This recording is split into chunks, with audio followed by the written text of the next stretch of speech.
Welcome back to FEDA, the Emblem of Justice. It's time for the third chapter, which is already off to a fantastic start because, to get to the port town so we can get a ship off this blasted peninsula, we have to cross a freaking desert.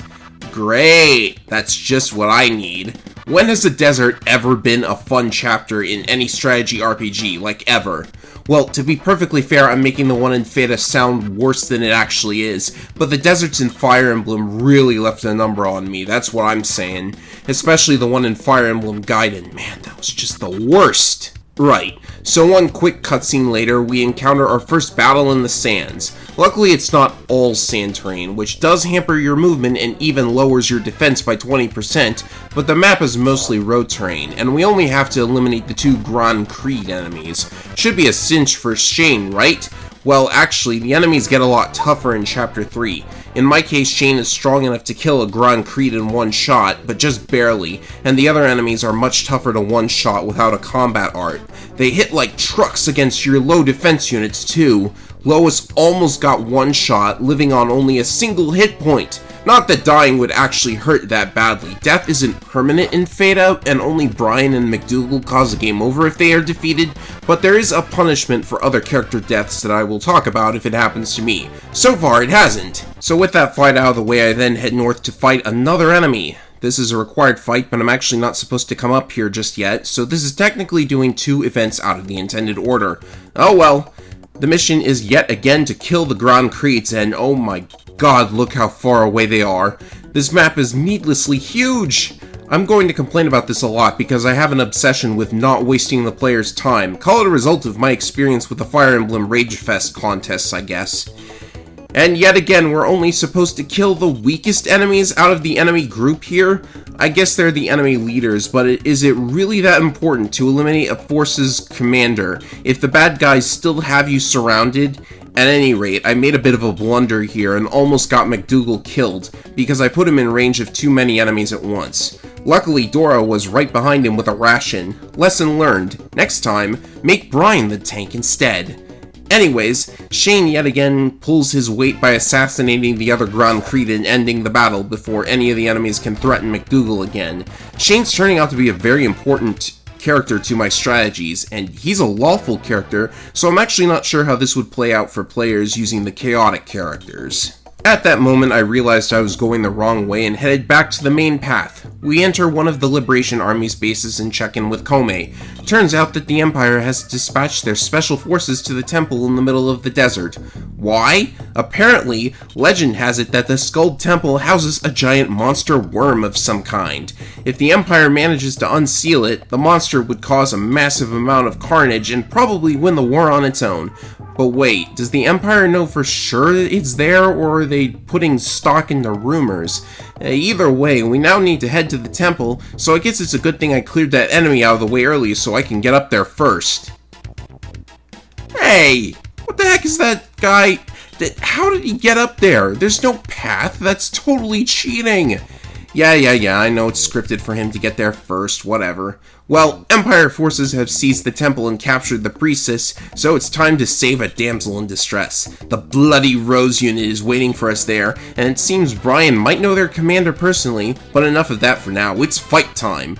We have to kill all the enemies, so the usual tactic of letting them come to you and making Brian your damage sponge works well enough. Just be ready to have Eris heal because he's going to take a lot more damage than previous bouts. I'm actually appreciating the way turn order works in this game because you can wait for Brian to take many hits before healing him to full. If this were Fire Emblem, he'd have to suffer every enemy attack at once without a chance to heal. Also, I realized Dan finally got the MP to use his combat art, so let's let him have it. Hammer Swing is an area of effect attack. Enemy units adjacent to the target will also take damage, and it packs a pretty big punch. If Dan wasn't a slow unit, he'd be pretty great, but the tight quarters of this map works for him really well. Unfortunately, he left two of the enemies at low health instead of wiping them all out at once, which would have been way more awesome, but he got 100 EXP for that move, so I can't be too angry about it. The rest of the enemies fell after that, aside from Chris getting low on health. That was a close call. Then a ghost shows up and talks for a little while. I'm actually not sure if this ghost is ever mentioned again, so forget about that for now. Let's find the priestess. On the map, we see an enemy enter the Liberation base and then leave, and when we get to the base, the place has been trashed. That was actually a good use of the world map to show enemies hitting our base. A soldier tells us that the priestess, FEDA, has been captured by the Empire, and Brian mentions Tusk, the Bloody Rose commander, again. Looks like he knows something we don't. The next battle is rather obnoxious. The enemy is trying to delay us from reaching FEDA, so instead of killing the enemies, we must flee to the eastern part of the road. My issue with this battle, and the one on the Twin Bridges earlier, is that the game doesn't exactly show you where the goal area is precisely. You just have to move everyone up the road and hope for the best. I'm actually wondering if you could low-man a map like this, since the goal is to get all units to the goal area, and you could possibly remove everyone but Brian and McDougal from the party. Anyways, use them as damage sponges like normal and make your way up there.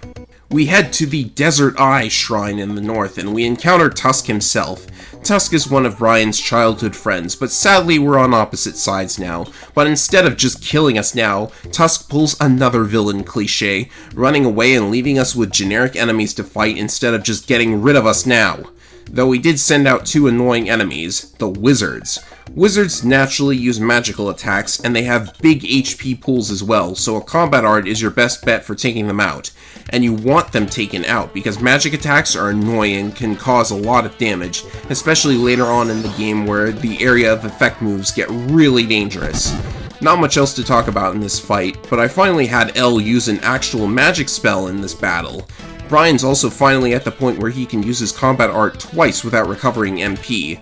After the battle, we free FEDA, but unfortunately the monster worm has awakened and is now tearing up the desert, and I really don't get the next scene, to be honest. FEDA supposedly has the power to control the giant worm, but she's lost her powers after being captured and is no longer able to. Fortunately, we're able to help her get her powers back by wishing really, really hard for it.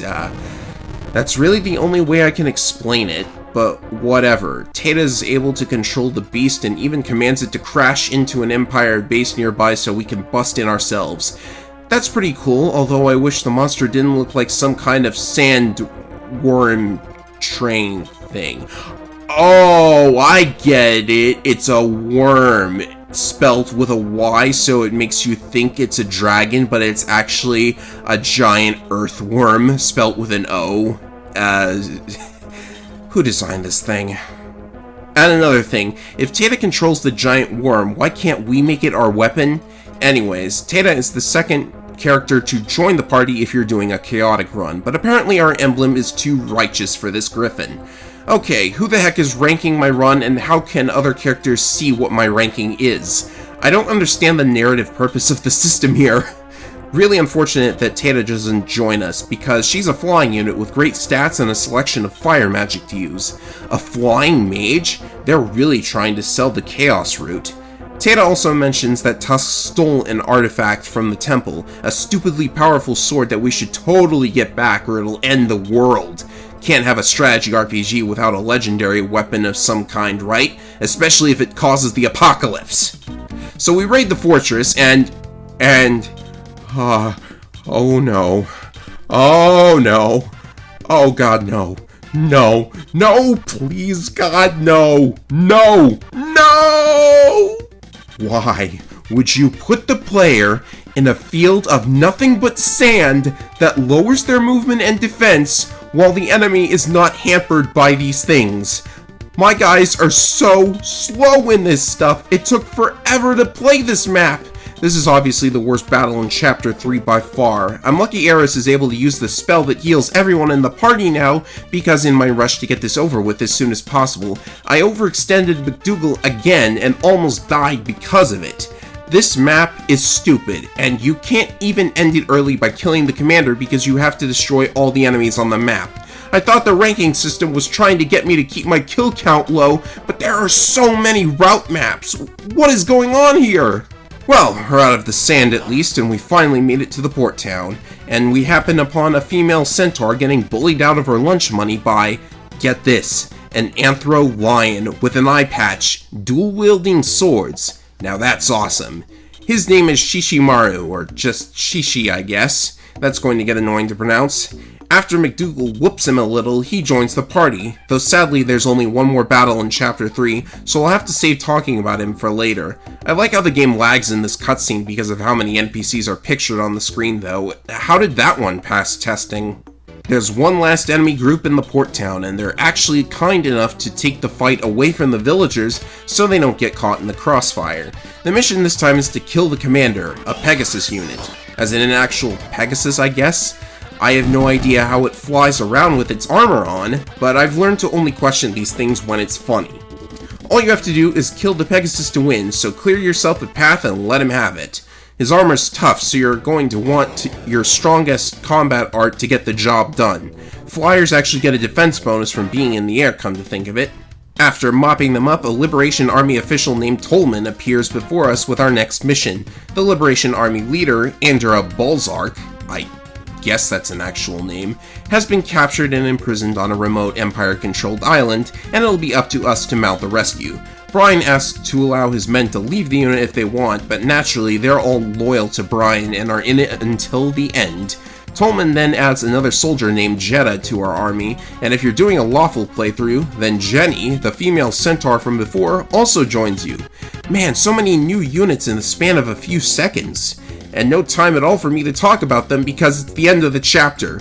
Well, next time we'll check them all out when we begin Operation Jackal.